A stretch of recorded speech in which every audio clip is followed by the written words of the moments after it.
Cette chose-là ne peut pas être en hauteur. Alléluia. C'est le fait qu'il s'est appuyé. Il a commencé à réaliser qu'en vérité, Dieu est puissant. Mais il s'appuie sur quelque chose, il donne la force. Il s'appuie sur sa justice. La Bible dit que c'est sa justice qui lui sert d'appui. Quand il regarde, il n'a personne pour l'aider, il s'appuie sur la justice. Alléluia. Donc, autant, bien que Satan essaiera de renverser Dieu et son organisation, aussi longtemps que Dieu prend appui sur sa propre justice, Satan ne pourra jamais rien faire contre le royaume de Dieu. Alors, Dieu va dans l'église, il va dire, cherchez d'abord le royaume et la justice de Dieu. Vous savez, la justice de Dieu, c'est un habit, c'est un revêtement. Alléluia. C'est une force spirituelle. Quand Dieu t'habille de sa justice, malgré les injustices des hommes, malgré tout ce que nous pourrons faire, vous serez en appui. Vous serez équilibré. Vous ne serez pas déséquilibré. Parce que lui-même, sa propre justice vous est d'appui. Alors si elle vous découvre, même si les hommes vous abandonneront, cette justice qui est sous vous, elle vous servira d'appui. Parce que vous avez un but. Votre but, c'est de toucher à l'éternité. Quelqu'un me comprend? Quelqu'un me comprend? La justice de Dieu, cette justice,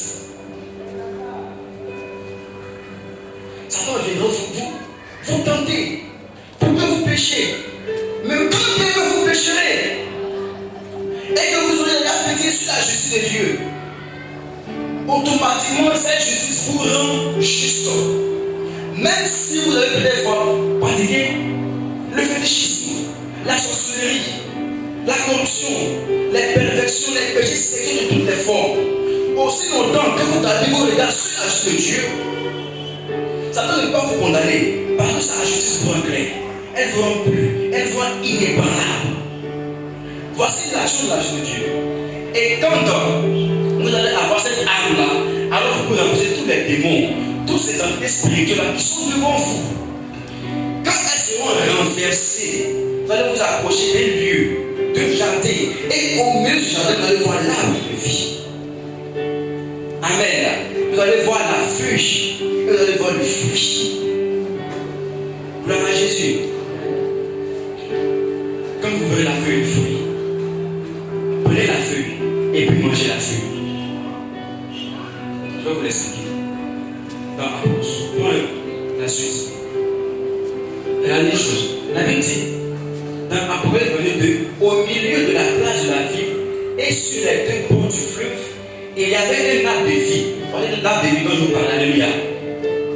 Produisant 12 fois des fruits, rendant son fruit chaque mois, et dont les feuilles servaient à la guérison des nations. Quand vous rencontrez la feuille de Dieu, cette feuille-là est soutenable, mangez la feuille. Le rôle de cette feuille, c'est de guérir les nations. Cela veut dire quoi? Vous savez que, étant chrétien, il y a beaucoup de chrétiens qui sont morts avec la haine dans le cœur. Et il y a ces chrétiens, avant de mourir, les rois les ont mis en présence des lions et les lions les ont dévorés. Donc ils sont morts avec la vengeance. C'est un peu l'histoire de Caïn et Abel. Quand Abel est décédé, son sang réclamait vengeance. Il n'est pas mort avec la paix, mais il est mort avec la vengeance. Il est mort avec une blessure intérieure. Gloire à Jésus-Christ. Il y a certains parmi vous qui ont peut-être blessés par des hommes ou des femmes qui ont été abandonnés. Tu étais avec un homme ou une femme, vous avez fait 1 ou 2 enfants. Cet homme-là t'a abandonné et t'a laissé rester seul avec ton enfant. Depuis lors, tu as une haine contre lui et tu n'as jamais pardonné cela. Et il y a d'autres parmi vous qui sont blessés dans leur âme. Tes parents t'ont dit quelque chose, tu n'as jamais oublié. Il va dire que tu es chrétien, tu as encore la vengeance dans ton cœur. Tu as encore cette plaie-là. Quelqu'un t'a blessé et tu n'as pas encore pardonné. Tu ne pourras jamais pardonner tant que tu n'as pas mangé cette feuille-là. Alléluia. Parce que son rôle, c'est de te guérir.